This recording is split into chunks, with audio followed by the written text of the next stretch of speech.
हाय दीदी, मेरे दो लड़कियां हैं और आपके भी दो लड़कियां हैं। बुरा मत मानना। अपने बुढ़ापे के लिए आपने क्या प्लानिंग करी है मुझे भी बताइएगा। मुझे बहुत टेंशन होती है, कल को लड़कियां ससुराल चली जाएंगी तो हमारे बुढ़ापे में कौन रहेगा करेगा। यदि आपके नॉर्मल बच्चा होता तो क्या तीसरे बच्चे की सोचते, या दो ही इनफ है। कहने को तो चाचा चाची बुआ सब हैं पर भाई नहीं है। यह लोग भी हमारे सामने ही अच्छा व्यवहार करते हैं, बच्चों के साथ कभी सोचती हूँ हमारे जाने के बाद क्या होगा। देखो जी, ये दिमाग का ना भ्रम है सिर्फ। ठीक है, मान के चलो ये चाचा बुआ जो आप कह रहे हो सब हैं हमारे सामने, भाई होगा तो क्या उखाड़ लेगा। या जिनके भाई हैं, मेरे भाई हैं, मैं अपनी बात करूं तो क्या हो गया। फैक्ट इज दैट कि जब तक माँ बाप हैं बच्चियों का आंगन बना रहेगा। जब माँ बाप नहीं है तो भाई हो ना हो डजेंट मैटर, किस्मत की बात है। तो ऐसा गारंटी नहीं है कि आप उनका भाई लाके दे देंगी तो उनका पीहर सदा जिंदगी के लिए बना रहेगा। ठीक, पहली चीज। दूसरी, अपना देख रहे हो कि लड़कियां कल को चली जाएंगी तब हमारा क्या होएगा। तो जिनके बेटे हैं वो सब, उनके बेटे उनके पास रह रहे हैं, एक बार निगाह घुमा के दौड़ाओ अपने चारों तरफ। आजकल ना ट्रेंड बदल गया। इंटर के बाद आपका बच्चा आपके पास नहीं रहता मोस्टली। ठीक है, और उसके बाद फिर उनकी जॉब या फिर अपना परिवार।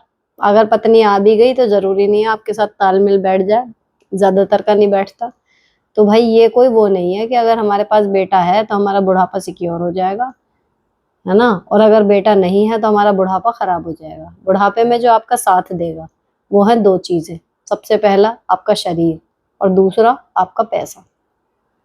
ये दो चीज अगर आपने अपनी मेंटेन रखी है ना, तो बेटा बेटी हो पास में नहीं हो, है ही नहीं, कोई फर्क नहीं पड़ता, आप आराम से सरवाइव कर जाओगे। सिंपल। तो मैंने यही, इतनी वैसा सही बताऊं ना, इतनी आगे की मैं सोचती नहीं। मैं जीती हूँ प्रेजेंट में, और सही बताऊं तो लाइफ ही इसी तरीके से मेरे को लगता है सभी को जीनी चाहिए। जो अब है उसमें क्या चल रहा है ठीक है, आगे थोड़ा बहुत सोच लो कि ठीक है। हाँ, कुछ चीजें ऐसी होती हैं जो फिक्स ही है कि यार होगा ही होगा। पढ़ाई है बच्चों की, आगे पढ़ाई के लिए पैसे चाहिएंगे ही चाहिएंगे, शादी करके जाएंगी ही जाएंगी, है ना। कुछ चीजें फिक्स हैं, उसके हिसाब से थोड़ा सा कभी कभी ख्याल आ जाता है। इतने आगे की मैं सोचती नहीं, क्योंकि हमारी अपनी सांसों का नहीं पता, आज हम हैं कल नहीं है, सीधी सी बात।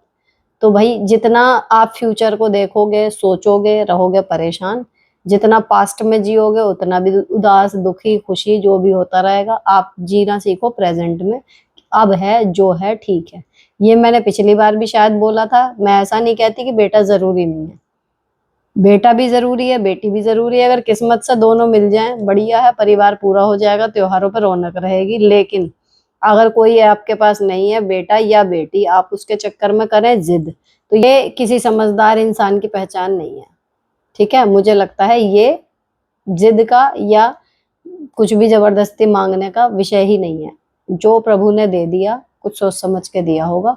अब हमें उसके साथ बेस्ट क्या कर सकते हैं बस ये देखना है। ठीक है, तो इतनी चिंता मत करो। जिसने भगवान ने जीवन दिया है उसने आपके बुढ़ापे का भी कुछ सोचा होगा। फिलहाल जो समझ में आ रहा है अपने लिए बेस्ट वो करते रहो, आपको रास्ता मिलता जाएगा आगे आगे। ठीक है, तो ये हुई जी, छोटी सी थी लेकिन बहुत लोगों के दिमाग में ये चीजें होती हैं कि लड़का नहीं है जिनके पास, उनके दिमाग में होती है। सो दैट टाइम में इसमें मैंने इतना टाइम ले लिया। अभी आज मैं बैठी हूँ एपिसोड 130 के जवाब देने के लिए। और मेरे लुक पे मत जाइएगा क्योंकि मैं अभी ट्रेनिंग से लौटी हूँ एंड फुल्ली एग्जॉस्टेड, पसीने में लबालब तर। तो लेकिन कोशिश यही रहेगी कि आपका एपिसोड टाइम पे चला जाए, ताकि कोई बात नहीं कभी बहुत तैयार हो गए, कभी नॉर्मल, कभी ऐसे भी। पर बात यह है कि हमारा जो काम है बैठ के करने का वो होता रहे। तो चलो आओ बहन बातें करें।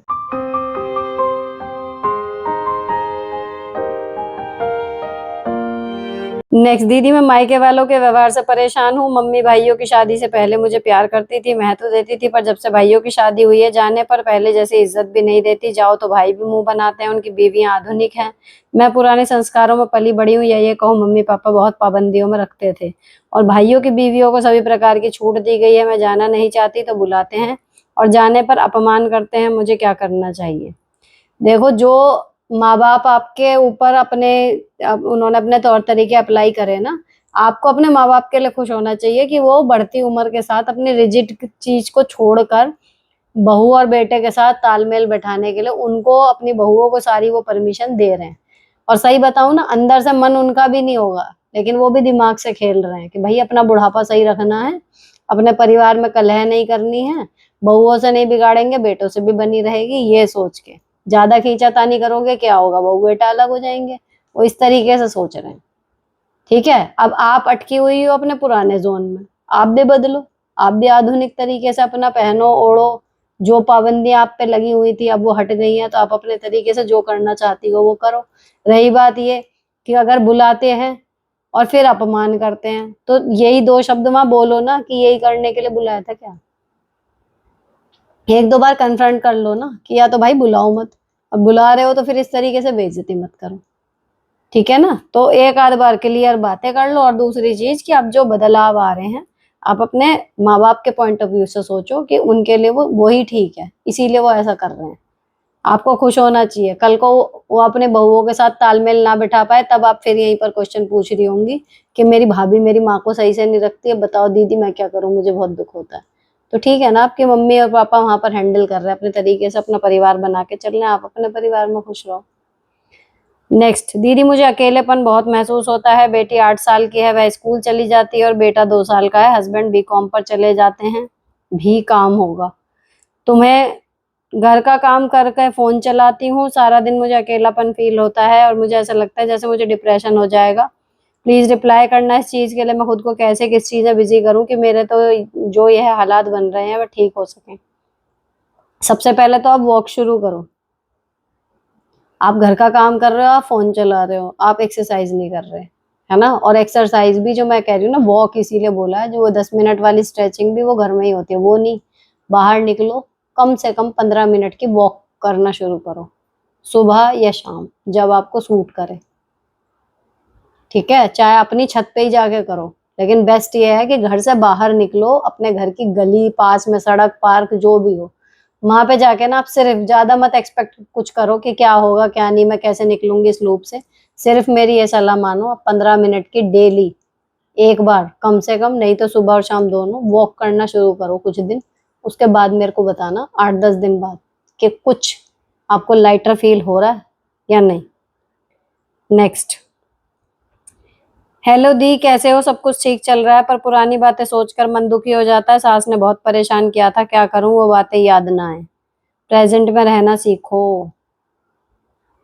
और ये इतना ही सिंपल है जितना मैं कह रही हूँ।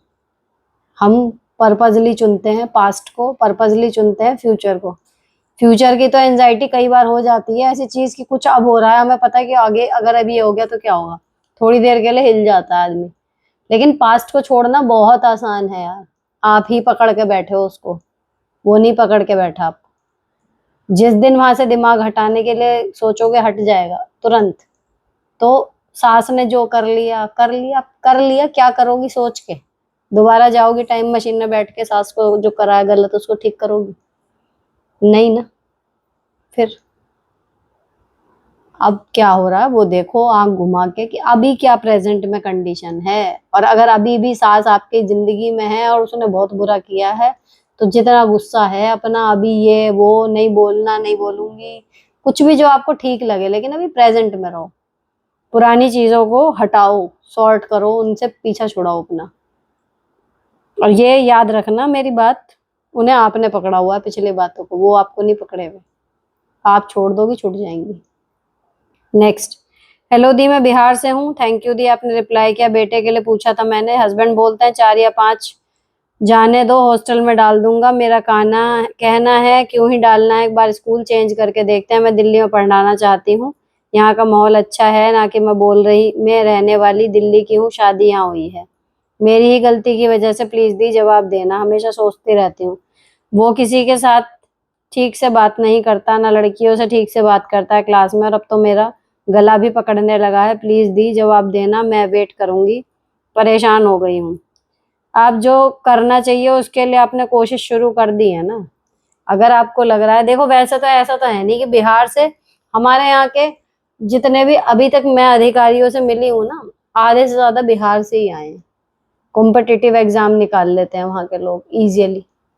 तो ऐसा तो नहीं है कि बिहार में रहेगा तो वो पढ़ ही नहीं पाएगा, लेकिन अगर आपको ऐसा लग भी रहा है तो जो आप कर सकती हो उसकी कोशिश आपने शुरू कर दी है, एंड कीप गोइंग। कब जब मान जाएंगे घर वाले तभी आप भेज पाओगी उनको, उससे पहले तो भेज नहीं पाओगी। नेक्स्ट, हाय सिस्टर, मेरा बेटा 6 साल का 30 किलोमीटर दूर पढ़ने जाता है। 60 अप डाउन हो जाता है। स्कूल 8 बजे है, उसे 6:20 पर निकलना होता है, इसलिए 5 साढ़े 5 तक उठना ही उठना है।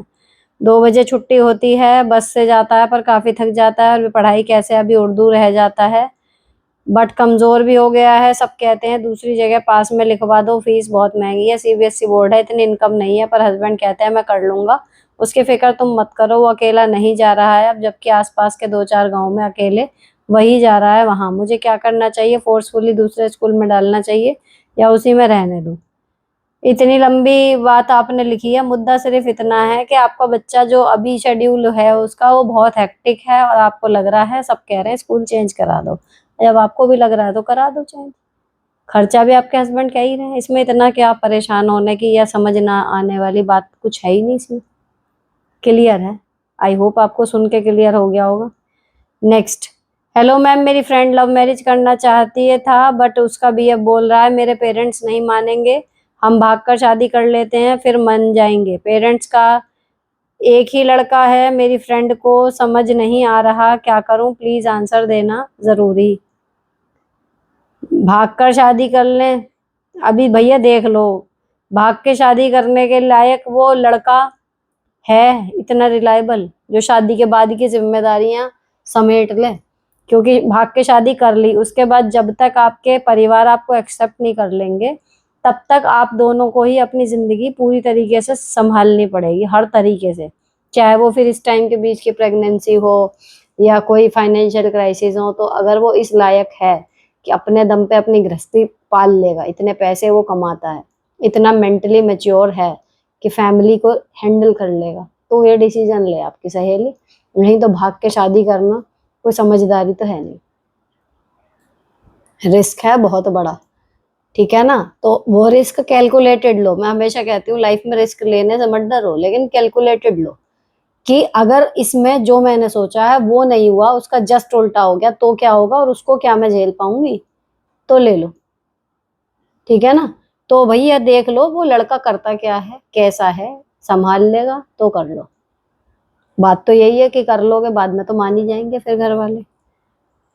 नेक्स्ट, मेरे हस्बैंड अच्छे हैं पर कई बार कुछ ऐसी बातें बोल देते हैं कि दुखी और दे, और थोड़ी देर में ऐसी बातें करते हैं जैसे कुछ हुआ ही नहीं, फिर प्यार से बातें करने लगते हैं और मैं उसी बात पर अटकी रहती हूँ, दुखी रहती हूँ। बाकी कुछ टाइम बाद ये सोच लेती हूँ कोई नहीं, छोड़ो, वो सामने से ही आकर बात कर रहे हैं, पर ये कभी नहीं बोलते कि मैंने तुझसे गलत तरीके से बात करी, क्योंकि उनको नहीं लगता कि उन्होंने गलत तरीके से बात करी, उनको लगता है कि ये तरीका करा जा सकता है अप्लाई, इसीलिए उनको ऐसा लगता है कि कुछ नहीं हुआ और इसीलिए वो इतनी जल्दी नॉर्मल हो जाते हैं।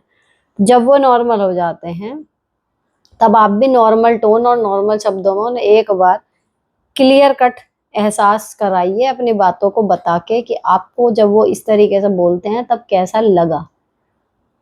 तो एटलीस्ट उनको नॉलेज में होना चाहिए कि आपके बोलने के बाद में थोड़ी देर बाद 1-2 घंटे बाद आपसे बोलने तो लगती हूँ, लेकिन कहीं ना कहीं एक कील सी हर बार गड़ जाती है, और मुझे डर लगता है कि कहीं किसी दिन ऐसा ना हो कि आप नॉर्मली इस तरीके से कर रहे हो, हर बार वो चीजें सॉर्ट हो जाती हैं, लेकिन कभी ना हुई तो, कभी मैं ना कर पाई माफ तो, कभी मैं ना हो पाई नॉर्मल, तो क्या होएगा उस दिन?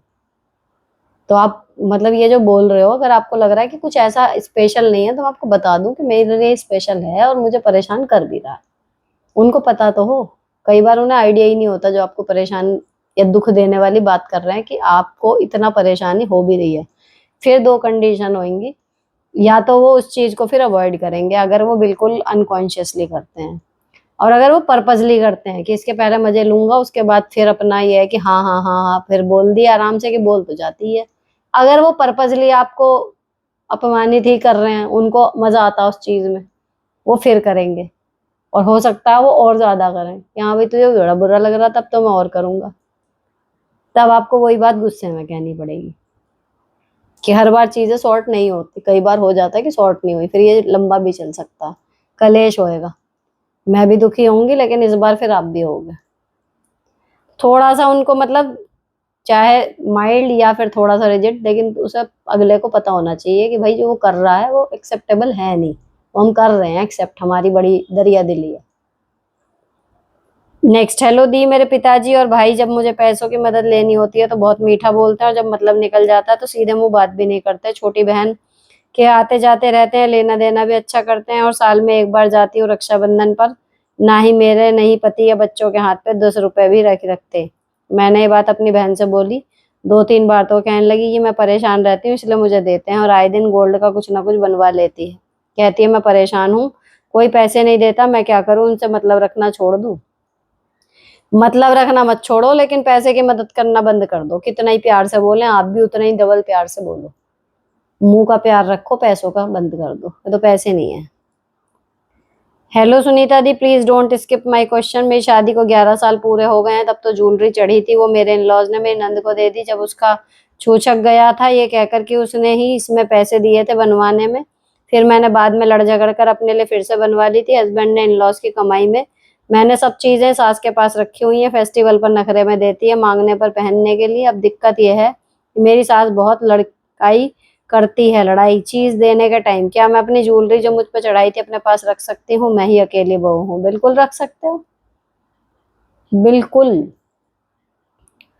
ऐसा कोई रूल थोड़ी है कि वो शादी के बाद सास के, वो तो स्त्री धन होता है, कानूनन हक भी उस पे आपका ही है।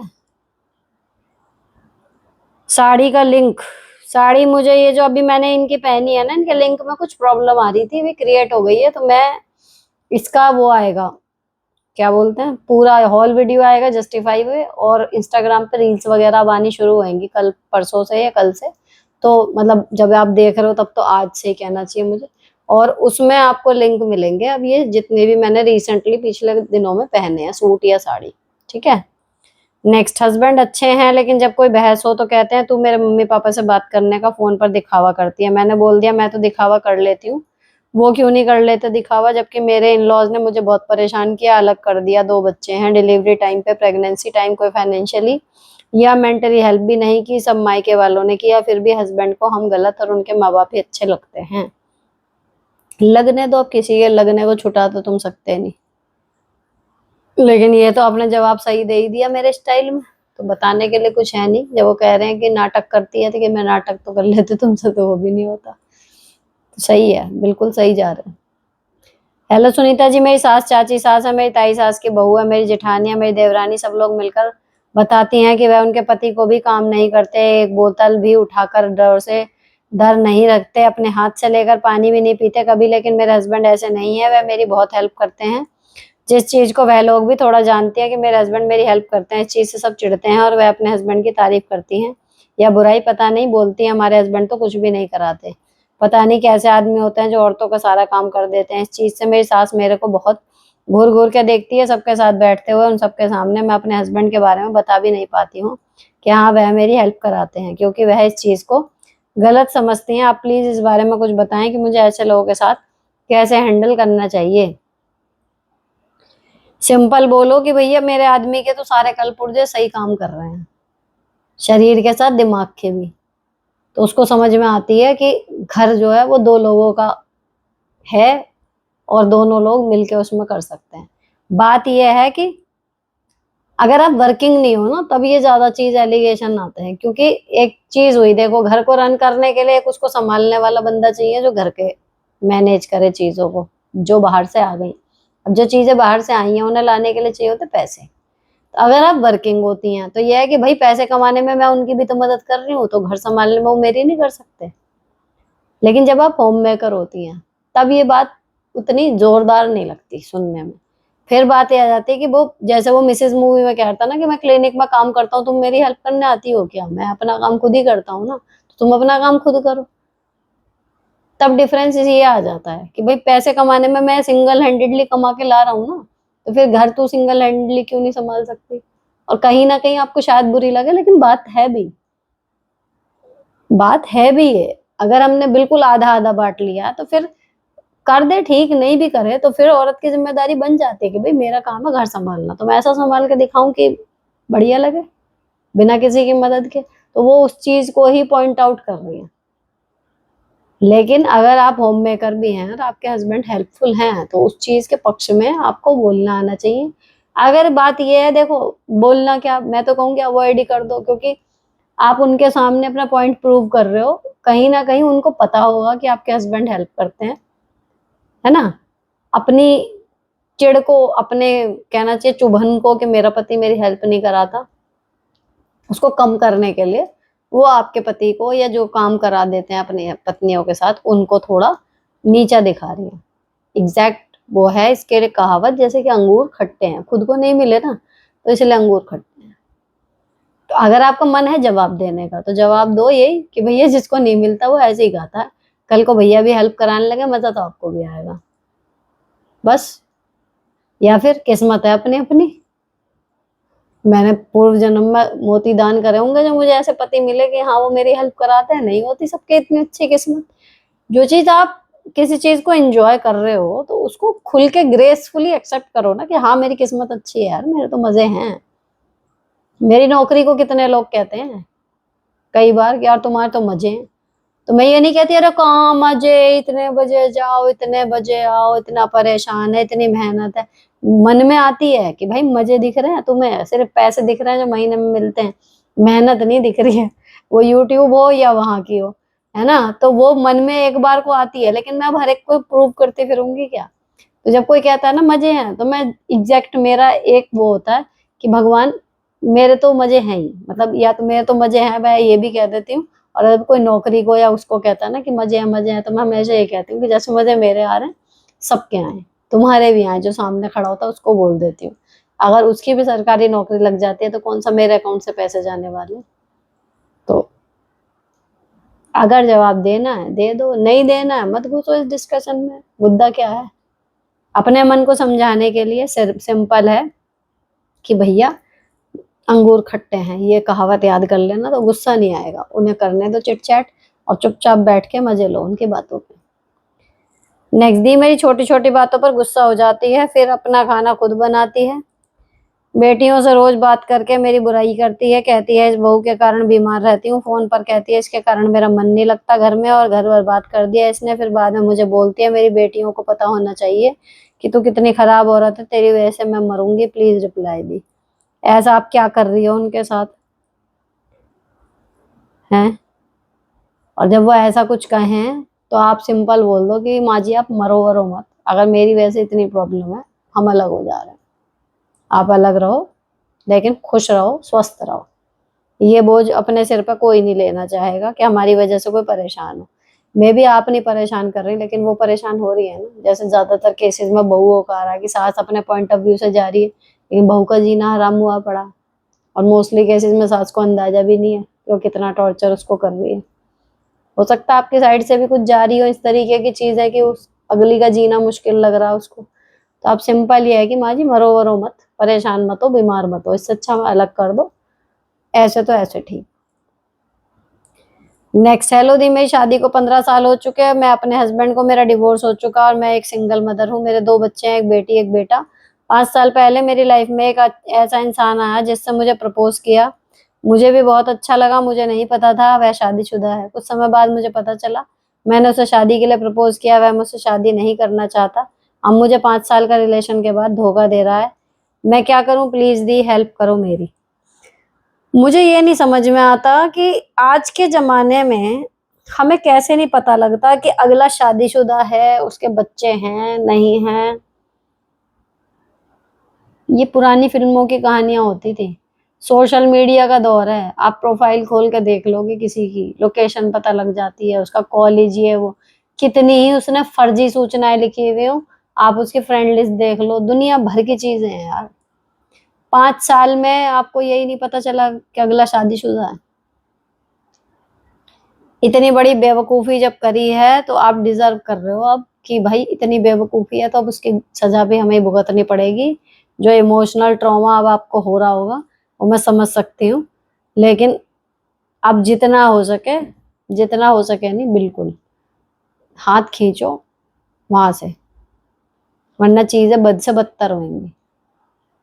नेक्स्ट दी मेरे ससुर को खत्म हुए 4 मंथ हो गए, मेरे पति जब से इतने चेंज हुए हैं कि मैं बता नहीं सकती, काफी चेंज आया है उनमें, और उसी टाइम पर मेरा बेटा भी हुआ था, तो बताओ मैं क्या करूं। मैं भी तो, मुझे भी तो चाहिए, मेरा भी कोई मन है। छोटा बच्चा है मेरा, ना ढंग से बात करते हैं घर में, सबसे ढंग से बात करते हैं, सबसे हंस बोल कर बात करते हैं, बस मुझसे ही नहीं करते हैं। ऐसा क्यों है, मैं क्या करूं। मैं भी, अगर मैं उनके पॉइंट ऑफ व्यू से देख के सही समझ पा रही हूँ, तो उनके पिताजी नहीं रहे अब, है ना। आपके पति कहीं ना कहीं अपने पिता की कमी को पूरा करने के लिए ससुराल वालों के साथ बाकी के वो पूरा टाइम एनर्जी अपनी डाल रहे हैं, ताकि सबको उनके पापा की कमी ना खले। और कहीं ना कहीं वो आपको अपना हिस्सा मान के चल रहे हैं कि ये मैनेज कर लेगी। और आपका इस टाइम, सही बताऊं तो धर्म भी यही है कि ठीक है आपका टाइम क्रूशल है, लेकिन आपको उनका इस टाइम पे सपोर्ट कर देना चाहिए, अगर वो नहीं कर रहे। सही बात तो है आपकी, मैं ये नहीं कह रही आप गलत एक्सपेक्टेशन कर रही हो, लेकिन हमने एक्सपेक्ट करा कुछ, अब पूरा नहीं हुआ। लेकिन जो कंडीशन है अब जो बन रही है, उसमें आप एक बिगर पर्सन अगर बनेंगी, तो उसमें यही है कि ठीक है, अब देखो ये है कि मुझे कोई पूछने वाला, बच्चा हमने पैदा कर लिया, शरीर की हमारे बैंड बजी, रिकवरी के लिए खाना पीना हमें है, बच्चे की देख रेख हमें करनी है, रात को जग जग के, करेगा क्या कोई। कितना ही कोई मदद के लिए कह दे, कुछ कर दे, अल्टीमेटली झेलना तो हमें ही है।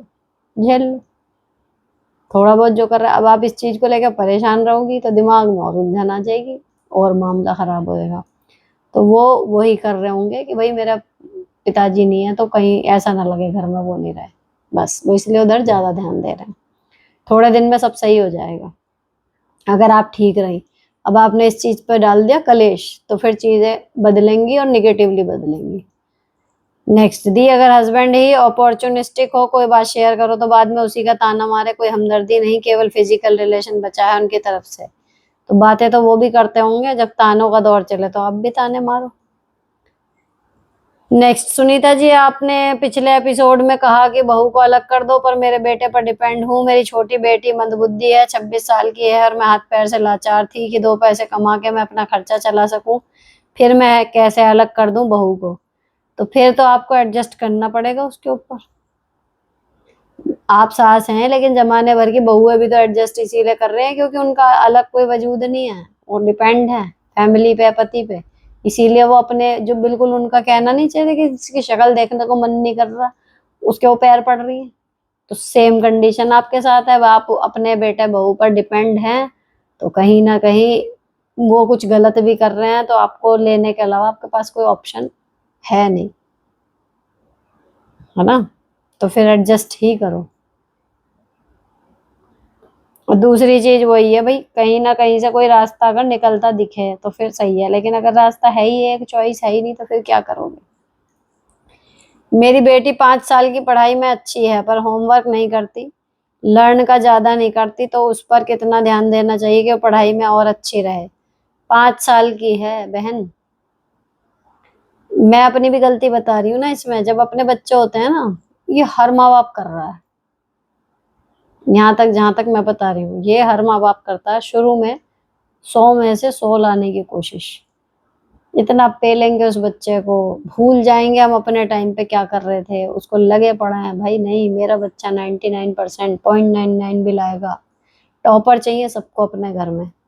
ठीक है, कर लेते हैं, शुरू में छोटा कोर्स है, एक एक स्पेलिंग रटवा दी, लिखवा दी, बच्चे का जूस निकाल लिया, आ गए नंबर, खुश हो गए। LKG UKG फर्स्ट, ट्रॉफी मिल गई, गत्ते की नहीं तो गोल्डन, है ना। फिर कुछ साल बाद बच्चा भी पकड़ लेता है, और अपनी बताऊं ना पर्सनल, माँ बाप भी पकड़ लेते हैं। क्योंकि कई बार हम कोशिश कर रहे हैं, मैंने आरव ये आराध्या के साथ कितनी बार, अब मुझे लगता है उन कंपटीशन की आज क्या वैल्यू रह गई जिनके पीछे मैंने इनकी जान निकाल दी, सही में पढ़ा पढ़ा के। इतना याद कर रही हैं बेचारी, छोटी छोटी 3-3 मिनट की स्पीच, इतनी छोटी थी, याद कर रही हैं, सुना रही हैं। मैं भी लगी पड़ी हूँ, सिर में दर्द हो रहा, पट्टियां बांध बांध के सुन रही हूँ, बोल बोल के याद करा रही हूँ, किचन में खाना बनाते बनाते याद करा दी हूँ, सुना दी। प्राइज नहीं मिला, क्योंकि इससे भी बेटर कोई और याद करके आया है, या कुछ और उनकी माँ ने और प्रॉप्स भी बना के दे दिए, या कुछ भी है जो भी है, ना तो कोई प्राइज मिल रहा है, नंबर आ गए, ठीक है अच्छा। अब मैं देखती हूँ ना आगे, जब 3-4 साल इस चीज को हो गए, मेरे को लिटरली पछतावा होता है कि क्यों इतने पागल हो जाते हैं हम। कॉन्सेप्ट क्लियर होने चाहिए। ठीक है, 5 साल की है, होमवर्क कर रही है आराम से, लर्न का काम है, मजे मजे में करवाओ। ठीक है, अगर आपका बच्चा एवरेज स्टूडेंट है ना, इसका मतलब ये बिल्कुल नहीं है कि वो अपनी लाइफ में कुछ अच्छा नहीं कर पाएगा। आपके मार्क्स आपकी गुणवत्ता को नहीं दिखाते। अभी आपको बताऊं, रिसेंट अभी वो आएगा एक उदाहरण। जब मैं ट्रेनिंग में आई हूँ ना, देखो वहां पे 107 लोग थे। ठीक है, एक मैम वहां पे मैथ्स का कुछ एक्सप्लेन करने के लिए खड़ी हुई कि मुझे मैथ्स में इंटरेस्ट है, और उन्होंने अपने मार्क्स बताए कि 99 आउट ऑफ 100 आए हैं उनके बोर्ड परीक्षाओं में, और उन्हें उसे 1 नंबर का भी दुख था। ठीक है, और वो कुछ कॉन्सेप्ट क्लियर करवा रही थी कि मैंने अगर ये तरीका बता दिया तो आज के बाद किसी को रटने की जरूरत नहीं पड़ेगी, वो ऐसे ही अपने बच्चों को स्कूल में करा लिया करेंगे। तो आई थॉट कि भाई पता नहीं मतलब क्या होगा। और आप यकीन नहीं मानोगे, जब उन्होंने वो तरीका बताया ना, तो एग्जैक्टली वही मैं फॉलो कर रही हूँ अपने बच्चों को पढ़ाने के लिए स्कूल में। तो मैंने अपनी बराबर वाली मैम से यही पूछा था कि मतलब मैंने कहा ऐसे मेरे को ये पूछना है कि ऐसे कौन नहीं पढ़ाता, सब ऐसे ही तो पढ़ाते हैं, इसमें नया क्या है। तो मैम ने बोला कि नहीं, सब नहीं पढ़ाते सुनीता ऐसे, कुछ लोग रटवाते हैं, ऐसे इस तरीके से नहीं पढ़ाते जो मैम ने बताया। मैंने कहा मैं तो सालों से ऐसे ही पढ़ाती आ रही हूँ, रोमन नंबर। अच्छा, वो हो गया। उसके बाद आया जी त्रिभुज का वो क्षेत्रफल, कि उसका फॉर्मूला कैसे बना। मैम एक्सप्लेन कर रही थी बहुत अच्छा, मैं ये नहीं कह रही नहीं कर रही, बहुत बढ़िया कर रही थी, लेकिन वो एक टॉपर होने के नाते उनको सूट कर रहा था वो चीज। उन्होंने बोला वो उन्हें फार्मूला क्लियर नहीं है, और वो फार्मूला मुझे क्लियर था। मैं बैठ के बता रही हूँ अपने बराबर वाली मैम को, और जो जितनी भी उन्होंने चीजें बताई उनमें यकीन मानो मेरे लिए कुछ भी नया नहीं था उसमें, कि अरे वाह क्या बता दिया, ये तो मैं अपने स्कूल में जाके जरूर कर। I already knew. अब आपको अपनी असलियत बताऊं, मैथ मेरा फोर्टे कभी नहीं रहा। मुझे मैथ से डर लगता था। ठीक है, 5th तक अच्छा था, 6, 7, 8 फिर गड़प सड़प हो गई। फिर 9th में दोबारा सीखा, 10th में आया। आप मेरे मार्क्स देखोगे ना, कोई उसमें गुड सेकंड वाले भी नहीं है। मैथ्स में मेरी परसेंटेज डाउन चली जाती थी। ठीक, उसके बाद फिर मैंने इंटर मैथ से कर ली, लेकिन फिर भी डर लगता है मैथ से, फिर भी मैंने इंटर मैथ से कर ली। बायो में डिस्टिंक्शन थी, फिर भी छोड़ दी। अनर्गल डिसीजन लिए, कोई बताने वाला तो था नहीं। ठीक है, तो मुझे वहां पे ये क्वेश्चन अपने दिमाग में ये चीज स्ट्राइक करी कि मैं अपने आप को मैथ में मैं बिलो एवरेज कहूंगी जब स्टूडेंट टाइम था। ठीक है, अभी जो कॉन्सेप्ट मेरे को स्टूडेंट टाइम के 8वीं 10वीं 12वीं तक के मुझे अभी तक क्लियर हैं, वो एमएससी मैथ वाला टॉपर बंदा नहीं बता पा रहा, लेकिन वो मुझे लग रहा है कि नॉर्मल है। तो कहाँ रह गया परसेंटेज का और आपके ज्ञान का वो समन्वय। तो आपकी बच्ची अभी इतनी लंबी कहानी इसीलिए सुनाई है कि 5 साल की वो है, अभी उसको इंजॉय करने दो पढ़ाई। ये ना हो कि भाई जिस टाइम तक क्रूशल स्टेज आए असल में पढ़ने की, खुद तैयारी करने की, वो पढ़ाई के नाम से ही ऐसी हो जाए कि भैया बहुत पढ़ चुके हैं। फिलहाल उसको एंजॉय करने दो छोटी क्लास में, कि बेटा कोई बात नहीं अगली बार होएगा। मेहनत कर लो उसके साथ जितनी करनी है, लेकिन उसके ऊपर इतना प्रेशर मत डालो, और अगर वो नहीं कर पाती ना तो अपने ऊपर भी मत डालो। मैं तो सही बता रही हूँ, ये जितना बच्चों पे है ना आजकल, उससे ज्यादा माएँ लिए बैठी है प्रेशर। मैं ये नहीं कह रही जो नहीं ले रही वो गलत कर रही है, नहीं समझे, उनके बच्चे कर रहे हैं यार, हर फील्ड में ट्रॉफी ला रहे हैं, अच्छा कर रहे हैं, सब कुछ ठीक है। लेकिन हर बच्चा एक सा नहीं होता, सबके घर में चैंपियन नहीं पैदा होते, सबके बच्चे 99 आउट ऑफ 100 नहीं लाएंगे। इसका मतलब ये नहीं है कि आपके बच्चे कुछ करेंगे नहीं, वो बढ़िया करेंगे। और कई बार जो एकेडमिक्स में 99 लाने वाले होते हैं ना, उनसे बेहतर एवरेज स्टूडेंट कर जाते हैं लाइफ में। आज ज्वलंत उदाहरण आपके सामने मैं बैठी हूँ। तो इतना स्ट्रेस मत लो कि क्या करूं क्या करूं, अभी वो बहुत छोटी है। Let her enjoy her studies, उसको मजा आए पढ़ने में। बस आप ये देखो कि वो खुद लेके बैठे अपनी किताबें, उसको मजा आना चाहिए पढ़ने में, बस। हेलो दी, मेरा 9 साल का बेटा है, अब मैंने फिर से बेबी कंसीव किया है। बीच में मैं एक फेलोपियन ट्यूब रप्चर हो गई थी, तब ऑपरेशन हुआ था मेरा, अब बस एक ट्यूब रह गई है, उसी से कंसीव हुआ है। लेकिन मुझे अब ये सोच सोच कर टेंशन हो रही है कि बच्चा पालना बहुत मुश्किल है, डिलीवरी में भी पेन होता है, लाइफ चेंज हो जाएगी फिर से। अब तो लाइफ ट्रैक पर आई थी, तो ये तो पार्ट है यार, होता ही है, सबके साथ होता है। ये दोहराना तो हिम्मत आ जाएगी। नेक्स्ट, मैंने बीएससी किया है, घर पे रहकर ही कुछ अर्न करना चाहती हूँ। दोनों बच्चे स्कूल गोइंग है तो टाइम भी मिल जाता है, बाहर नहीं जा सकती, घर पे रहकर क्या यूट्यूब पे एजुकेशनल है, कुकिंग चैनल कैसे ग्रो करके पैसे कमाए, यही एक तरीका दिखता है, क्या करूं, आई एम नाउ 30। इसके ऊपर पहले तो कंटेंट बना के भैया खूब अच्छे से पहले 5-6 दिन टेक्निकल वीडियोस देख के इसकी टेक्निकलिटी जानो, how to shoot, how to edit, how to post, है ना, हाउ टू बूस्ट, सारी चीजें देख के जब कर करके सीखोगे। ये ऐसी बात नहीं है मैं 5 मिनट का आपको कोई मूल मंत्र दे दूं और हो जाए। अगर ऐसा होता तो मेरे पास भी आज यहाँ पर यूट्यूब के बटन लगे होते।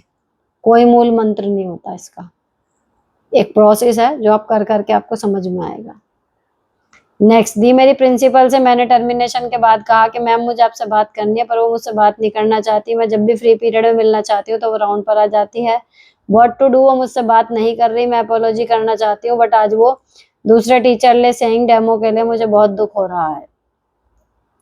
नहीं लेना चाह रहे ना भाई वो, अब आप घुटनों पे आके थोड़ी उनसे नौकरी मांगोगे, छोड़ दो, क्या पता प्रभु ने आपके लिए कोई दूसरी लिखी हो नौकरी। हाय दी प्लीज गाइड मी, 4 मंथ की बेटी है, दूसरी 6 साल की है, घर संभालने में बहुत दिक्कत हो रही है, कैसे मैनेज करूं। आपकी बच्ची अभी 4 महीने की है, आप शायद भूल गई, मुझे तो बता रही हूँ, बहुत छोटी है वो अभी। अब अपना बच्चा संभालो, घर को रखो सेकंड प्रायोरिटी पे। नेक्स्ट दी मैंने आपसे 3 साल की बेटी के साथ जॉब की बात कही थी, आप जो कह रही हैं, मैंने भी हस्बैंड को यही कहा था कि या तो तुम अपनी मम्मी को कहो या मैं अपनी मम्मी को कहूंगी, कुछ भी अमाउंट चाहे वो तुम्हारी मम्मी हो या मेरी, उन्हें दे देते हैं। बट वो इस बात पे एग्री नहीं हो रहे। हमारे यहाँ नहीं है कोई ऐसा पड़ोसी जिसके पास मैं छोड़ दूंगी बेटी को, सारे रास्ते बंद है, तो फिर क्या ही मैं ही क्या बताऊंगी, जो ऑप्शन थे मैंने बता दिए, है ना। इसके अलावा मेरे को भी कोई रास्ता अब कहाँ से समझ में आएगा, किसी को तो छोड़ोगे या फिर साथ लेके जाओ, यही 2 ऑप्शन होते हैं ना। अब हर रास्ते को आपके पति मना कर रहे हैं तो वो चाह ही नहीं रहे। अगर वो चाहेंगे आपकी नौकरी करानी है तो फिर वो भी सोचेंगे, लेकिन वो चाह नहीं रहे, और चाह नहीं रहे इसीलिए वो अड़ंगे लगा रहे हैं। तो आप देख लो, किसी की मर्जी के खिलाफ काम करने के लिए भैया बहुत स्ट्रगल करनी पड़ती है, ऐसे ही नहीं मिलती परमिशन। नेक्स्ट, हेलो दी, आपके अकॉर्डिंग गलत बातों का जवाब तो सटीक दे देती हूँ पर मन अशांत और फ्रस्ट्रेशन से ही भरा रहता है जिसका असर डेली लाइफ पर पड़ रहा है, प्लीज सजेस्ट मी। अगर जवाब देने के बाद बुरा लग रहा है तो मत दो जवाब। इसका मतलब सिर्फ ये है कि आप उस जोन में जा चुके हैं जहां पर किसी की नेगेटिव एनर्जी का जवाब देना भी आपको अपनी एनर्जी का वेस्टेज लग रहा है, इसीलिए आपको कह भी दिया। एंड देन अभी बताऊं मैं फिर बताती हूँ। अभी जब ऐसे ट्रेनिंग पे जाते हैं ना तो बहुत सारे एक्सपीरियंसेस मिलता है, क्योंकि अलग अलग लोग मिलते हैं ना, तो पर्सनली यहाँ तो मैं आपके कमेंट्स पढ़ रही हूँ कि कुछ कुछ लोगों से बात नहीं होती, सिर्फ उनको देख के एक वो लगता है कि अच्छा ये बंदा या बंदी है ना। तो ये जो आपने बात कही ना कि मतलब कह तो दो लेकिन उसके बाद में वो लगता है, कुछ बातें थी ऐसी जो आज मैं मतलब कल शाम को मुझे ऐसा लग रहा था कि मैं बात करूंगी, है ना। दे वर नॉट प्लेजेंट, और किसी भी तरीके से ऐसा नहीं था कि वो उन बातों के बाद मुझे नहीं लग रहा था कि कुछ बहुत अच्छा सा होने वाला है। जस्ट ये था कि शायद अब ये मौका ना मिले एंड आई विल टॉक, ठीक है मैं बोल दूंगी। लेकिन जब आज मैं सुबह पहुंची हूँ, मन ही नहीं किया। रीजन सिर्फ यही कि यार क्या एनर्जी वेस्ट करनी है, अभी बात करूंगी भी फिर वो दिमाग में घूमती रहेगी। अगला आदमी भी नॉर्मल है, जो भी है जैसा भी है, मतलब वो अपना नॉर्मल दिन बना रहा है, मैं अपना नॉर्मल दिन बना रही हूँ। बीच में अगर मैंने बात छेड़ दी, कुछ किया बात जो भी है, तो मुझे कहीं ना कहीं उस कन्वर्सेशन में ना पढ़ना ही ज्यादा अपने लिए शांतिप्रद लगा। अब मैं बैठी हूँ आराम से, लेकिन अगर मैं वो बात बात करी आती शायद मैं अब भी आके यहाँ शूट ना कर पा रही होती, मैं सोच रही होती जो जो हुआ, है ना। तो आप उस स्टेज में पहुंच गए कि अब आपको जवाब देना भी वेस्ट ऑफ एनर्जी लग रहा है, तो मत दो, सिंपल। जो वही कह रहा है कह रहा था, ये कह ले, हमारे लग थोड़ी गई, छोड़ो। फिर आप वो चल छोड़ वाले, मैं हमेशा कहती हूँ चल छोड़ वाले जोन में चले गए, वो चल छोड़ वाले जोन में चले गए। अब आप अगर आपको फर्क नहीं पड़ रहा ना, ये बेस्ट है। फिर कोई कुछ भी कहता रहे, फर्क ही नहीं पड़ रहा हमें, तो हम क्यों ही जवाब देंगे, बात खत्म। हेलो दी, आपके अकॉर्डिंग नहीं, ये नहीं है मैम, भगवान को जो राखी बांधी थी उसका क्या करें। मैं तो उस तरीके की राखी बांधती हूँ जिससे बाद में ना उनके मुकुट में या उनके तगड़ी के तौर पर उनको यूज कर लेती हूँ ज्यादातर। या फिर अगर कोई और है दूसरी तो अब वही है कि पौधे वौधे में बांध दो, कुछ कर दो, और फिर डिस्पोज हो जाती है। थोड़ी बहुत मोती वगैरह उनके निकल के खराब से हो जाते हैं, मतलब हो जाती है इधर उधर, पौधों में बांध देती हूँ या कहीं और, इस तरीके से ही होती हैं, वरना अभी तक की तो ज्यादातर ऐसी हैं। पिछले 3-4 साल से ही तो बांधनी शुरू करी है मैंने, तो वो सारी मैं बांधती इसी तरीके की हूँ कि उनकी वो ज्वेलरी के तौर पे काम आ जाए। नेक्स्ट मैम, आपने कहा जो लोग कॉपी करते हैं ऐसे लोगों से खुश रहना चाहिए, पर कोई एक ही जगह पर आपके जैसे कपड़े पहने, फुटवियर पहने, मतलब आपके जैसे तैयार आए, तो क्या क्रोध नहीं आएगा? 100% नकल करने वालों के साथ कैसे डील किया जाए, प्लीज आइडिया दीजिए, आपके विचार बहुत अच्छे लगते हैं। भाई नहीं आता, मान के तो देखो मेरी बात, हंसी आएगी हंसी। और मजे लेने हो ना, टोक देना हो चाहे कि अरे वाह लिया ही तो मेरे जैसे जूते, या फिर जाके सीधे खड़े हो जाओ, अरे वाह सेम। मान लो कंगन सेम हो गया, वाह देख सेम, ऐसे करके दिखाओ। मत चिढ़ो, सही में नहीं आता, मैं बता रही हूँ, ये प्रैक्टिकल है। मैं एक टाइम पे इतनी परेशान थी कॉपी कैट से कि मैं रोने की कगार पे आ गई थी, और फिर फाइनली मैंने किसी के ऊपर बस्ट आउट निकालने से अच्छा मैंने फिर वीडियो सर्च करी, मुझे कोई इंडियन वीडियो नहीं मिली, मुझे एक विदेशी वीडियो मिली, और बहुत साल पहले की बात हो गई है मैं जो बता रही हूँ, और 10 साल से पहले की बात बता रही हूँ। एक विदेशी वीडियो मिली, how to handle copy cats करके, 2 मिली, और उन्हें देख के मैं सॉर्टेड हो गई, और आज तक सॉर्टेड हूँ। अभी जब कोई नकल करता है ना, I love that, I really love that and enjoy, कि वाह, मेरे को तो ये गेम सा लगता है। तो आप भी कर लोगे, फिर बिल्कुल मजा आएगा जब कोई नकल करेगा। नेक्स्ट, हाय दी, मेरे 2 गवर्नमेंट बैंक के रिटन एग्जाम क्लियर हुए, बट दोनों का इंटरव्यू बहुत बुरे गए, मैं आते हुए भी ज्यादा नहीं बोल पाई, कुछ टिप्स दे दो जिससे कम्युनिकेशन स्किल अच्छी हो जाए प्लीज। करते करते आती है, बाकी कम्युनिकेशन स्किल के लिए जो क्लासेस होती हैं, जो इंटरव्यू की तैयारी कराते हैं, वो आपको बिल्कुल पिन पॉइंटेड नॉलेज देंगे, मुझसे ज्यादा बेहतर पर्सन वो हैं। बाकी कॉन्फिडेंस कुछ लोगों में इनबिल्ट होता है, उन्हें कुछ सीखने की जरूरत नहीं है, अपने आप ही जब बोलने की बारी आई आ जाता है। कुछ लोगों को सीखना पड़ता है, तो वो सिखाते हैं, उनका काम है इंटरव्यू में कैसे आपको पेश आना है। तो आप वहां पे देखो, ऑनलाइन भी मिल जाएंगे अगर सर्च करोगे, ऐसा नहीं है, थोड़ी मेहनत यहाँ पे कर लो, यूट्यूब पे मिल जाएंगे इस तरीके के कि आप इंटरव्यू में जाएं तो कैसे अच्छे से अपने आप को प्रेजेंट करें, मिल जाएगा इस पे कंटेंट। हेलो मैम, मेरा ये सवाल है कि मेरे हस्बैंड का बिहेवियर कभी कभी तो इतना अच्छा रहता है, लगता है इनसे अच्छा कोई आदमी नहीं, पर हर जन्म में ऐसे ही पति मिले, और कभी कभी जब वो गुस्से में आते हैं तो ऐसा बिहेवियर करते हैं कि मुझे उनके लिए कोई इम्पोर्टेंस ही नहीं रखती, मेरी कोई जगह ही नहीं उनकी लाइफ में। समझ नहीं आता वो सच में मुझसे क्या कुछ समझते हैं या नहीं। मनुष्य का स्वभाव बहुत ही जटिल होता है, उसको समझना बहुत मुश्किल होता है, और उसमें भी मनुष्य अगर पति हो तो क्या ही कहने, है ना। तो जैसे आ रहे हैं आपके पति हैं, समझने की कोशिश करती रहो उन्हें। अच्छी बात यह है इसमें कि जो उनका अच्छा वाला साइड है ना, अगर वो थोड़ा ज्यादा होता रहे कोई बात नहीं, है ना। और दूसरी चीज मैं बताऊं एक, अब आपको कर लगेगा पता नहीं क्या गा रही है ये,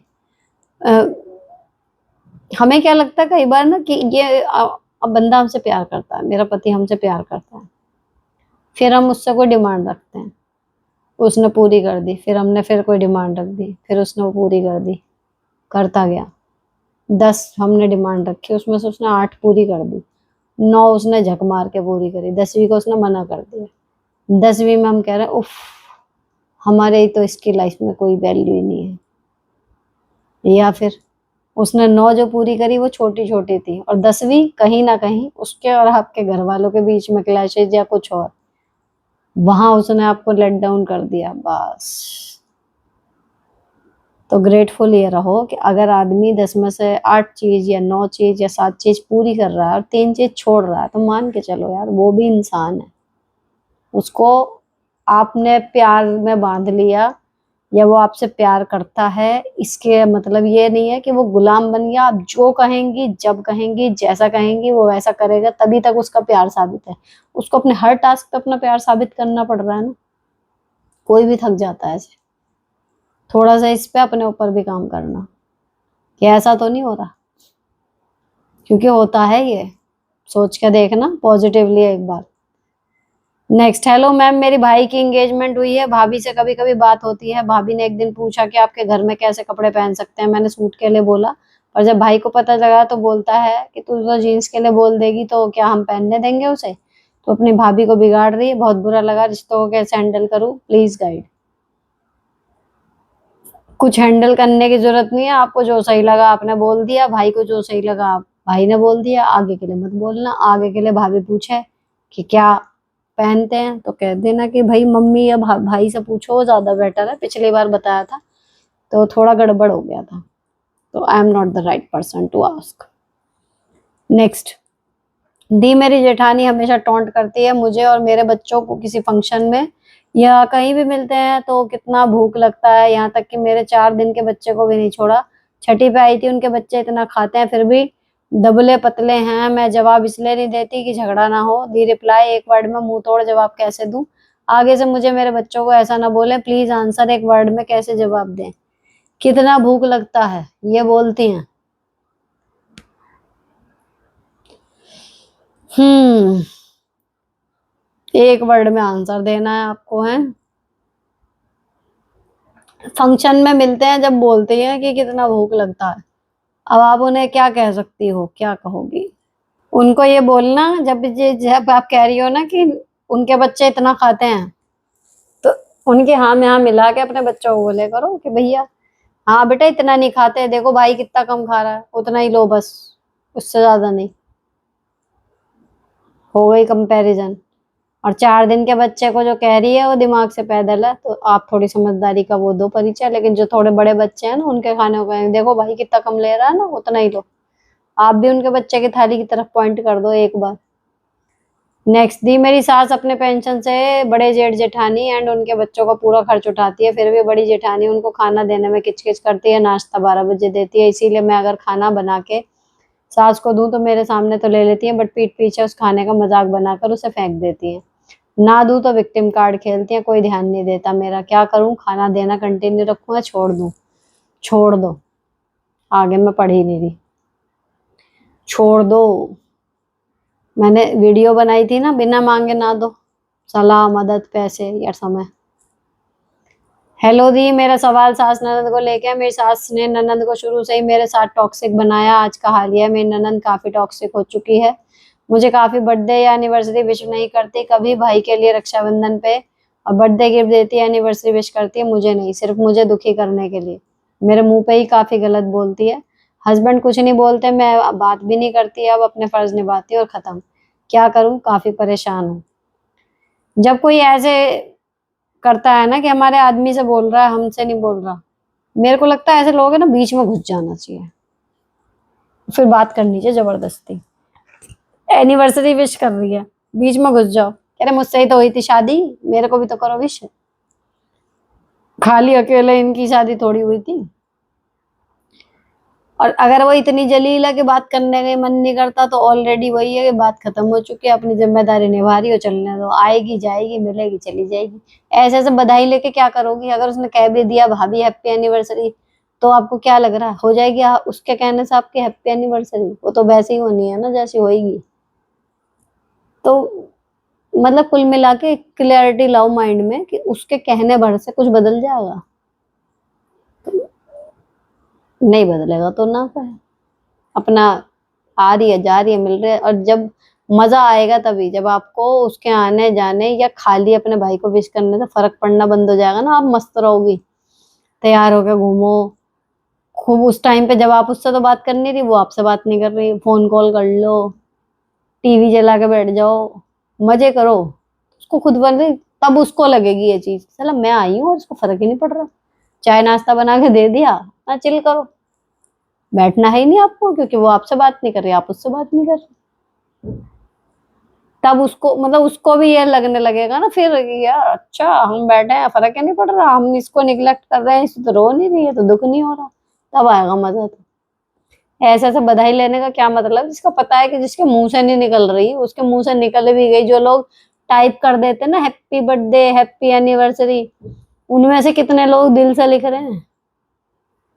मुझे तो हमेशा से लगता है ये चीज, तो कितने लोग दिल से लिख रहे हैं बस जैसे अच्छा ठीक है, अच्छा है, उसका बर्थडे है, लिख दिया हैप्पी बर्थडे। कौन सा हमारे लिए नारायण से वो प्रार्थना कर रहा है कि अरे भगवान आज उसका जन्मदिन है, आज उसकी मनोकामना पूरी करना, होता है क्या ऐसा? तो एक फॉर्मल सी विश है, किसी ने दे दी ठीक है, नहीं दे दी घंटा फर्क पड़ रहा है किसी को।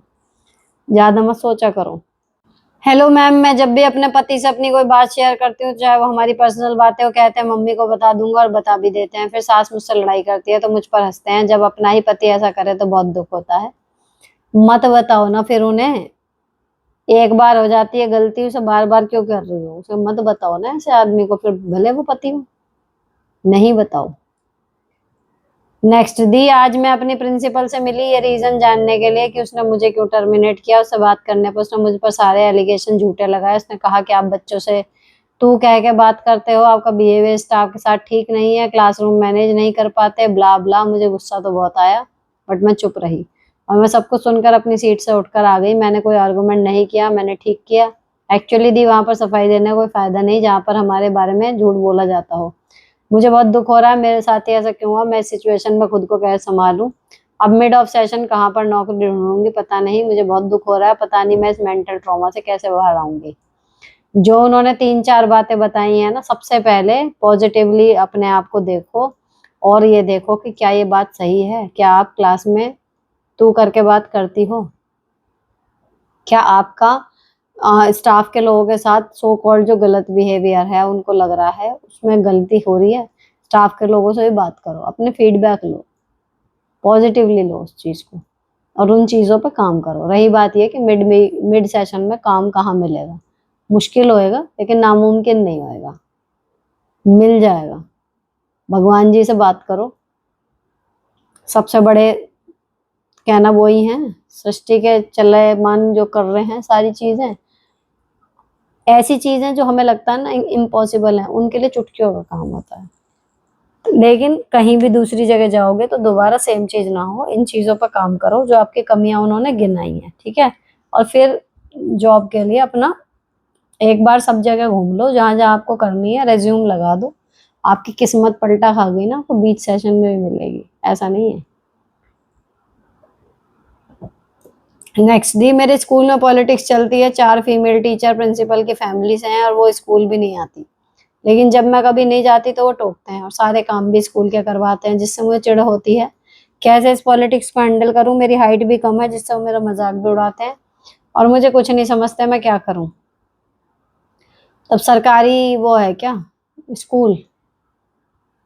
अगर सरकारी नहीं है तो छोड़ दो, ऐसा स्कूल क्यों पकड़ना है? नहीं तो वो है कि भाई बात वही है ना, नहीं कि छोड़ना ही पड़ेगा। बात दूसरा क्या ऑप्शन है? आपके लुक्स पर मजाक बना रहे हैं, आपका काम में शोषण हो रहा है, फिर क्यों रहना है ऐसी जगह? आपको जॉब स्विच करनी चाहिए। नेक्स्ट दीदी, जो औरत इंडिपेंडेंट नहीं है वो कमीने हस्बैंड का क्या करे? बहुत मुश्किल होता है, लेकिन नामुमकिन नहीं है। आप अगर वो कमा रहा है, आप घर संभाल रहे हो, है ना? घर ऐसा संभालो कि जो देखे वो तारीफ करे, ठीक? और रही बात ये पति से, अच्छा पति होगा उससे हम कुछ उम्मीदें रखते हैं कि हमारा ध्यान रखेगा, घर की जरूरतों को पूरा करेगा, फैमिली में टाइम बिताएगा। वो सब वो नहीं कर रहे, इसलिए बेकार पति है, ठीक है ना? तो मान के चलो कि वो है ही नहीं। जो पैसे आ रहे हैं घर के लिए, जो भी दे रहे हैं, सब कुछ है। अपने आप को, घर को संभालने में बिजी रखो, ठीक है? और कोशिश करो उनको समझने की कि इस आदमी को हैंडल कैसे करा जा सकता है। क्या इसके लूज पॉइंट है? क्या इसको अच्छा लगता है? क्या इसको बेकार लगता है? किन बातों पे चिढ़ जाता है, किन बातों पे पिघल जाता है? उसको ध्यान से ऑब्जर्व करो अपने पति को, है ना? क्योंकि बात वही है कि अब जो मिल गया उसे ही ठोक पीट के सही करना है। हम लोग इंडियन मिडिल क्लास हैं। ये नहीं है कि ओ माय गॉड हमें पसंद नहीं आया डिवोर्स ले लें, ये नहीं होता। तो जो मिल गया उसको ठोक पीट के ठीक करना है। भैया देख लो तुम्हारी हाथ सामने जो मशीनरी है, क्या क्या उसमें गलत है, क्या क्या सही है, कहाँ से सुधार की गुंजाइश हो सकती है, और उसमें चेंज कर कर आके उसे अपने जीने लायक बना लो। नेक्स्ट, हेलो दी, आपकी हेल्प से मेरी लाइफ पहले से बेहतर हो रही है, आपको बहुत बहुत धन्यवाद। थैंक यू, आपने ऐसा समझा। दी, मेरा आज का क्वेश्चन है कि हाउसवाइफ अपनी सेविंग घर में कहाँ रखे जहाँ किसी की नजर ना पड़े? मेरे पैसे मैं जहाँ छुपा कर रखती हूँ या तो खुद ही भूल जाती हूँ या फिर जो देख लेता है कोई जरूरत बताकर ले लेता है। मेरे लिए ये टॉपिक बहुत सीरियस होता जा रहा है। मेरा ना कोई बैंक अकाउंट है, ना मेरी एक्स्ट्रा सेविंग कभी ज्यादा होती है। प्लीज प्लीज रिप्लाई दीजिए। बैंक अकाउंट खुलवा लो, कोई बड़ी बात नहीं है, घर बैठे खुल जाता है। कोटक में, कोटक बैंक जो है ना, कोटक महिंद्रा वाले, या कोई भी प्राइवेट बैंक, वो आपको ना बहुत मिनिमम एक आध बार आपको बुलाएंगे बैंक में और आपका अकाउंट खोल देंगे। अगर आप सिर्फ उनकी वेबसाइट पे जाके कनेक्ट भी कर लो, how to open and Kotak account आप सर्च करना, आपको फोन में दिख जाएगा। अपना बैंक अकाउंट कर लो, उसमें सारे पैसे जो हैं धीरे धीरे आप उसमें जमा कर सकते हो, इन्वेस्ट भी कर लोगे, वो लोग खुद ही सजेस्ट भी कर देते हैं। लेकिन बैंक के थ्रू अगर हम इन्वेस्ट करते हैं तो थोड़ा सा कमीशन बैंक भी लेता है, मतलब वो बहुत सारी फॉर्मेलिटी है। पहले तो बैंक में खाता खुलवा लो। सरकारी में थोड़ी फॉर्मेलिटी ज्यादा है, लेकिन प्राइवेट बैंक यूं ही खोल देते हैं, उनको तो चाहिए अकाउंट। नेक्स्ट दिया, आप वीडियो के थंबनेल में एपिसोड नंबर लिख दिया करो। नीचे तो लिखा रहता है टाइटल में, थंबनेल में कई बार जगह नहीं बचती ना, नीचे टाइटल में लिखा रहता है, कई बार मिस हो जाता है लेकिन अक्सर लिखा रहता है। हेलो दी, काम के प्रेशर में भी मूड का खुश कैसे रखें, प्लीज बताइएगा जरूर। देखो ये एक प्रैक्टिस है जो करते करते आएगी। प्रेशर में कोई टूट जाता है, कोई मजबूत हो जाता है। वही कहानी कि गर्म उबलते पानी में अंडे डाले, सख्त हो गए, आलू डाले, सॉफ्ट हो गए, है ना। चीनी पत्ती डाली, उसने अपना कलर ही छोड़ दिया, वो कुछ और ही बन गई। पानी सेम था, लेकिन उसमें डलने वाली हर चीज ने अलग रिएक्शन दिया। तो सेम चीज हमारे साथ होती है इंसानों के, कि प्रेशर जब आता है तो कोई आदमी बेटर परफॉर्म करता है और कोई उसमें टूट के बिखर जाता है। तो ये आपको अपने मन में वो रखना है कि भाई ठीक है प्रेशर है, लेकिन मुझे एक काम करके निकलना है। मूड अच्छा रहना कुछ वो नहीं होता, प्रेशर में है आदमी, हंसेगा कैसे थोड़ा सा। लेकिन मेडिसिन का काम करती है हंसी। तो मेरे साथ तो ये है कि जब ज्यादा प्रेशर आता है ना, थोड़ी देर के लिए तो लगता है, लेकिन अगर मेरे साथ वो खाली मेरा नहीं है, जो काम मुझे करना है सिर्फ उतना नहीं है ना, उसमें मेरे साथ दो चार और लोग इन्वॉल्व है। सपोज करो कि टीचिंग का कुछ है, स्टाफ का कोई काम है, तो मैं बिल्कुल प्रेशर नहीं लेती, ये सब एक ही नाव में सवार है, कर लेते हैं। घर का है, अकेले मेरे ऊपर है, तो भी मैं इतनी जल्दी नहीं लूंगी, मैं कर जाऊंगी। कोई काम ऐसा है जिसमें मुझे बच्चों का लेना है, सपोज करो एग्जाम का, तब दिमाग खराब हो जाएगा, क्योंकि यहाँ मेरे करने से खाली काम नहीं चलेगा, मेरे बच्चों को भी करना पड़ेगा और वो उसी लेवल का करेंगे तभी वो बात आएगी। ये प्रेशर मुझसे हैंडल नहीं होता। मैं कहूँ कि मैं हंसती हूँ, नहीं, उस टाइम पे मेरी हंसी नहीं आएगी। तो प्रेशर में मूड अच्छा रखना या नहीं रखना वो नहीं है, बात होती है परफॉर्म करना, कि आपका काम हो जाए, बिना हंसे हो जाए चाहे हंस के हो जाए। दी, क्या सच में कॉपर टी लगवाने के बाद बॉडी खराब हो जाती है, प्लीज डिटेल में बताओ, आपको पता है तो। नहीं, मुझे नहीं पता, मेरे को कोई एक्सपीरियंस नहीं है इसका। नेक्स्ट, हेलो मैम, मैं आपको कुछ दिनों से फॉलो कर रही हूँ। मुझे ऐसा लगता है जब सारी हदें पार हो जाती हैं, सब ऊपर वाले पर छोड़ देते हैं, तब ऊपर वाला आप जैसे लोगों से मिलाता है, ताकि लाइफ में थॉट्स में क्लैरिटी आ सके। पहले लोगों की बातें बहुत चुभती थी, बट अब क्लैरिटी आ गई है। वो हमें प्रोवोक करते हैं ताकि हम गलत साबित हो। Thanks to God and you also for your guidance. ये आपने बिल्कुल ठीक बोला है। और मैं नहीं, हमारे जीवन में जो भी आया, चाहे वो हमें आज बुरा लग रहा है, हमारे जीवन में जो भी आता है ना, वो किसी ना किसी उद्देश्य की वजह से आता है, उसका कोई रोल है हमारी लाइफ में। और यकीन मानो, जिस दिन वो रोल खत्म हो जाता है ना, वो बंदा आपकी लाइफ से होता है। तो अच्छी बात है, आपकी प्रॉब्लम सॉल्व हो गई, आई एम वेरी हैप्पी। हाय दी, मैं आपके सारे वीडियो देखती हूँ, सारे क्वेश्चन के आंसर ही मिल जाते हैं और कुछ सीखने को भी मिल जाता है। जब से मैंने आपकी वीडियो देखना स्टार्ट करा है, मैं अपनी लाइफ से बहुत खुश हूँ। खुश ही रहो, भगवान करे। नेक्स्ट, हेलो दी, मेरे ससुर और सास मेरे से बहुत नफरत करते हैं क्योंकि मेरी लव मैरिज है। शादी के फर्स्ट ईयर से हस्बैंड के कान भरे, रिश्ता कमजोर कर दिया। भगवान की कृपा से दो बच्चे हैं। सास ससुर बेटी को स्टडी करवाते हैं क्योंकि वो एक गवर्नमेंट टीचर है, और स्टडी के साथ वो मेरे लिए मेरी बेटी के मन में बहुत गलत बातें भर रहे हैं। बेटा छोटा है तो मैं उसको ज्यादा टाइम देती हूँ, पर टाइम टू टाइम बेटी ही बोलती है कि मैं एक गंदी मम्मा हूँ। पहले इग्नोर किया, पर अब ज्यादा हो रहा है। मेरी बेटी 7 साल की है, क्या करूँ, प्लीज गाइड। आप खुद ही कह रही हो ना, आप उस पर ज्यादा ध्यान देती हो। माना छोटा बच्चा है, ज्यादा ध्यान की जरूरत है, लेकिन बड़ा बच्चा भी क्रूशल एज से गुजर रहा है और वो नेगेटिव चीजें ले रहा है अपने अंदर, तो आपको टाइम बांटना ही पड़ेगा, उस पर ध्यान दो। और लड़की निकल जाएगी ना आपके हाथ से, दूर हो जाएगी इमोशनली आपसे। नेक्स्ट, सुनीता जी, मेरा 9 साल का बेटा है, मेरी एज 40 है। सेकंड बेबी का मिसकैरेज 2 साल पहले हुआ, उसके बाद फरवरी 2025 को अगेन प्रेगनेंसी हूँ। घर में किसी का कोई प्रेशर नहीं है, इन-लॉज़ हस्बैंड दोनों यही बोलते हैं अपनी हेल्थ देखो, बस यही मेरा फैसला होगा। मैंने वो प्रेगनेंसी कंटिन्यू नहीं की, पर अब 15 दिन से बार-बार लग रहा है सेकंड बेबी होना चाहिए।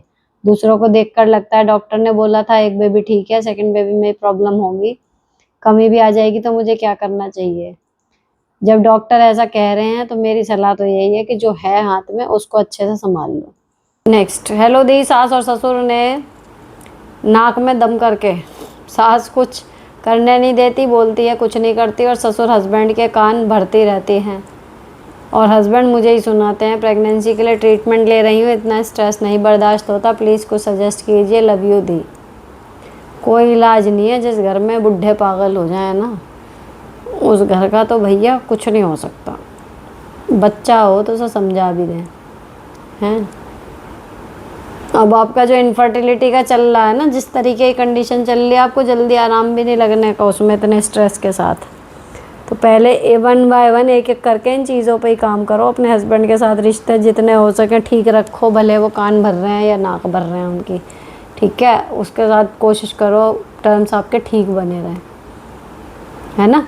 और जो आपका ट्रीटमेंट चल रहा है उसको अगर आपको सक्सीड करना है, आपके रिलेशन ठीक हैं, आपको यहाँ से ध्यान हटाना ही पड़ेगा, कैसे भी करके। जैसे भी आपका ध्यान हटता हो वैसे हटा के, क्योंकि मे भी प्रेग्नेंट हो जाओ तो फिर हस्बैंड का स्टैंड चेंज हो जाए, फ़र्क पड़ता है ना बच्चे के आने के बाद मोस्टली केसेस में। तो कहानी उलझी हुई है, लेकिन जो इसमें पहला सिरा है मेरे हिसाब से वो आपके पति हैं। उनसे आप अपने टर्म्स जैसे भी आपसे हो सके कोशिश करो कि ठीक रहें।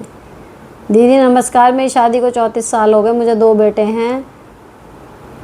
क्या है ये? पैटियो गलत औरतों के गंदी आदत है, उसकी वजह से बीमारी लगी हुई है। 5 साल से घर से भाग गई है, दूसरी औरत के साथ रहते हैं। 2 साल हो गए रिटायर्ड हुए, अभी जाके उनको डिवोर्स चाहिए। कोर्ट में काउंसलिंग चल रही है, मुझे 5 साल से एक भी पैसा नहीं दिए, ना ही घर में आते हैं। कोर्ट में न्याय मिलेगा? मिलना तो चाहिए, मिलना तो चाहिए। भी आजकल जो केसेस बढ़ते जा रहे हैं अपने देश में, गर्ल्स के साथ जो गलत चीज़ें हो रही हैं, सब देख के मत बहुत घबरा जाता है। 2 बेटियों की माँ होने पर सिचुएशन में क्या करना चाहिए, अपनी बेटियों को कैसे प्रिपेयर करना चाहिए लाइफ के लिए, प्लीज़ रिप्लाई करना। ये थॉट बहुत परेशान कर देता है। प्लीज़ थंबनेल में ऐड करना क्वेश्चन अगर पॉसिबल हो तो। देखो ये चीज़ तो डरावनी है ही हर माँ के लिए, और माँ के लिए क्या, जब ये नहीं भी थी ना तब भी इस तरीके के जब केस होते थे, जो दिल्ली वाला हुआ था जब तो मेरी बेटियां थी भी नहीं, डर लगता है। लेकिन बात यह है कि जिन माँओं की बेटी के साथ ऐसा हुआ है, डरती वो भी होंगी, सिखाया उन्होंने भी बहुत कुछ होगा, फिर भी हो जाता है। तो ये दुर्भाग्य है जो हमारा अगर लिखा हुआ है तो उसको आप टाल नहीं सकते। तो बात वही है, थोड़ा सा अपनी बेटियों को वही है कि भैया हैंडल करने का जितना हो सके तरीका, मैंने तो यही सिखाया है। देखो ईगो आदमियों में बहुत ज़्यादा होती है ना, तो अननेसेसरी ना किसी से पंगे लो, ना किसी की गलत बात बर्दाश्त करो। और अगर जब गलत का विरोध भी कर रहे हो ना, तो अपनी लैंग्वेज, बॉडी की भी और शब्दों की भी इस तरीके की होनी चाहिए कि भैया उस पॉइंट से कहीं ना कहीं आप सुरक्षित बच के निकल जाओ। ज़्यादा हम झांसी की रानी बनाएंगे तब भी जब उनका टाइम ख़राब होएगा तो पता नहीं उस अगले की ईगो हर्ट। जितने भी रेप या इस तरीके के कांड होते हैं, आपको क्या लगता है उन लोगों के उस टाइम पे वो डर जो होता है ना कानून का, समाज का, उससे बड़ी कहीं उनकी ईगो हो जाती है, क्योंकि लड़की उनके हाथ नहीं आ रही। उसने उसे गालियाँ दे दी होंगी अपनी जान बचाने के लिए, हो सकता है उसने मार दिया हो, कुछ भी है, तो उनको वो उनकी मर्दानगी पे चोट लगती है और वो तुरंत अपनी सारी हदें पार कर जाते हैं। मुझे नहीं लगता कि जब उतरता होगा ना वो भूत, और जब पुलिस तोड़ती होगी उन्हें, या जब उन पे केस चलता होगा, उनको हर बार ये लगता होगा कि गलत कर दिया, रुक जाता तो सही रहता। होती होगी उनके मन में भी ये फीलिंग, लेकिन उस हीट ऑफ द मोमेंट में वो ईगो इतनी भारी हो जाती है। तो मेरे को लगता है लड़कियों को ये सिखाना चाहिए कि भाई अपनी रक्षा भी करनी है, लेकिन हर जगह लड़ना या हर जगह बहादुरी दिखाना समझदारी नहीं है। कई बार कुछ मौक़ों से आपको कट के निकलना पड़ेगा, बच के निकलना पड़ेगा। तो तो वो थोड़ा सा मोल्ड होना भी सिखाना चाहिए, थोड़ा सा बोल्ड होना भी सिखाना चाहिए। और फिर भी बस प्रार्थना भगवान से करो कि भैया किसी की बेटी के साथ भी ऐसा कुछ गलत ना हो, तिल तिल करके, क्योंकि हम अपना बच्चा पाल के बड़ा कर रहे हैं और किसी को पल भी नहीं लगता। बहुत बुरा है, मतलब मैं समझ सकती हूँ, बहुत ही बुरा लगता है। अब तो मैं बेटियों की माँ हूँ, जब नहीं भी थी ना तब भी दिल हिल जाता था ये चीज़ें देख के। लेकिन इतना डरो मत, क्योंकि हो रहा है, मैं मान रही हूँ, लेकिन फिर भी मेरा मानना यही है कि इतना भी अंधेर नहीं है, हो जाएगा सब सही। दीदी आप मेरी आइडल हो, मैं आपको बहुत दिन से देख रही हूँ, मुझे आपकी वीडियो देखना बहुत अच्छा लगता है, बहुत परेशानी है पर आपकी वीडियो देखकर ही सॉल्व हो जाती है। चलो जी, धन्यवाद। तो ये थे एपिसोड 130 के जवाब, जिसका टाइटल था दोस्त हो ससुराल हो, ये तो इसमें दिख ही नहीं रहा है, दोस्त ससुराल स्टाफ या पड़ोसी, जहां आपको ज़रूर ये ना समझा जाए उस फ्रेम से निकल जाना ही ठीक। और ये जितने भी आप थंबनेल देख रहे हो ना, मेरी लाइफ की थ्योरी है जो मैंने एक्सपीरियंस करी है, और मुझे लगता है कि ये सबकी लाइफ में 100% काम करती है एज़ इट इज़, है ना। तो ये हुआ आज का एपिसोड ख़त्म। आज का नंबर रहेगा 132। अच्छा लगा हो तो चैनल को सब्सक्राइब कर देना, किसी और के काम का लगे शेयर कर देना। आपकी कोई इस तरीके की हो कुछ भी बात शेयर करने की, कमेंट बॉक्स खुला है, अपना कमेंट कर देना। इससे अगले वाला एपिसोड छोड़ के नेक्स्ट में आपके क्वेश्चन को मैं पढ़ूंगी एंड देन रिप्लाई करूंगी। तो इसी के साथ ये एपिसोड ख़त्म होता है। मिलती हूँ आपसे नेक्स्ट एपिसोड में। Till then bye bye, stay beautiful and sorted always.